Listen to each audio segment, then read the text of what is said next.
శ్రీ గురుభ్యో నమః. శ్రీ మహాగణాధిపతయే నమః. వృశ్చిక రాశి. ఈ వృశ్చిక రాశి వారికి ఈ అధిక జ్యేష్ఠ మాసంలో బంధుమిత్రులతో విరోధం ఏర్పడడం, భార్యాబిడ్డలకు అనారోగ్యం ఏర్పడము, అధికంగా డబ్బు ఖర్చు కావడం అనేటువంటి జరుగుతూ ఉంటుంది. కొన్ని కార్యక్రమాలలో అపజయం కూడా పొందవలసి వస్తుంది.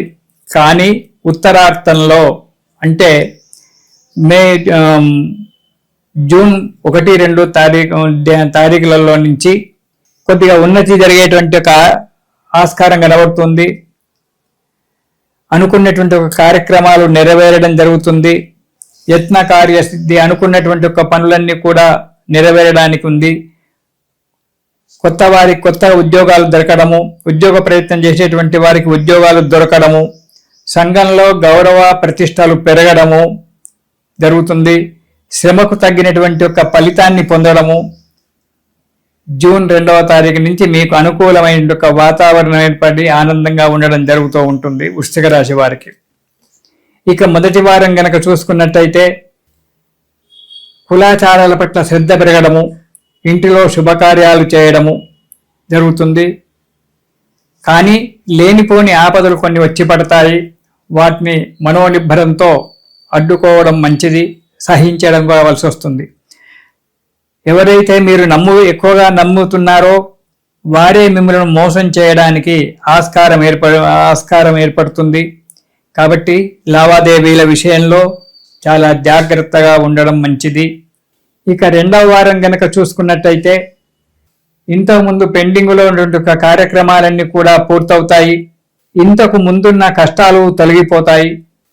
కార్యంలో విజయం జరుగుతూ ఉంటుంది. కాబట్టి సంతోషంగా ఉండండి, కార్యక్రమాలు చేస్తూ ఉండండి. ఆర్థిక పరిస్థితి కూడా కొద్దిగా మెరుగుపడుతూ ఉంటుంది. కొన్ని సమస్యలు పరిష్కారం అవుతాయి 2వ వారంలో. ఇక 3వ వారం కనుక చూసుకున్నట్టయితే ధనధాన్య లాభాలు, మీరు వచ్చేటువంటి ఒక డబ్బు మీ చేతికి వస్తుంది. చేసే ఒక వ్యాపారాలలో అభివృద్ధి బాగా ఉంటుంది.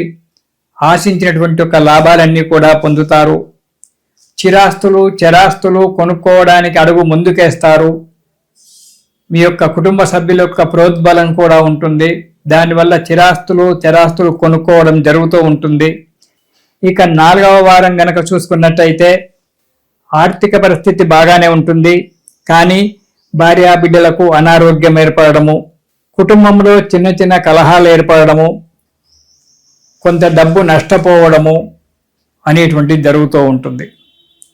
కానీ కొంతమంది నీచుల చేత మోసపోవడం అనేటువంటిది జరగడానికి ఆస్కారం ఉంది. కాబట్టి ప్రతి పని మీరు స్వయంగా చేయడం చాలా మంచిది. ఇతరుల మీద ఆధారపడకుండా కొద్దిగా ఇబ్బందులైనా సరే ఏ కార్యక్రమం అయినా మీరు సొంతగా చేసుకోవడం వల్ల మంచి ఫలితాన్ని పొంది అభివృద్ధి చెందడానికి మంచి సమయం ఆసన్నమైంది జూన్ 2వ తారీఖు నుంచి వృశ్చిక రాశి వారికి. కాబట్టి చాలా జాగ్రత్తగా ఉండి పనులన్నీ కూడా చేసుకోండి. ఈ రాశి వారు ఈ నెలలో ప్రతిరోజు కూడా సుబ్రహ్మణ్య స్వామి యొక్క స్తోత్రాన్ని పారాయణం చేయండి. సుబ్రహ్మణ్య స్వామి యొక్క స్తోత్రం పారాయణం చేయడం వల్ల అనుకూలమైన వాతావరణం ఏర్పడుతుంది. మనస్సు ప్రశాంతంగా ఉంటుంది. జీవితం కూడా ప్రశాంతంగా ఉంటుంది. ఇది శుభం.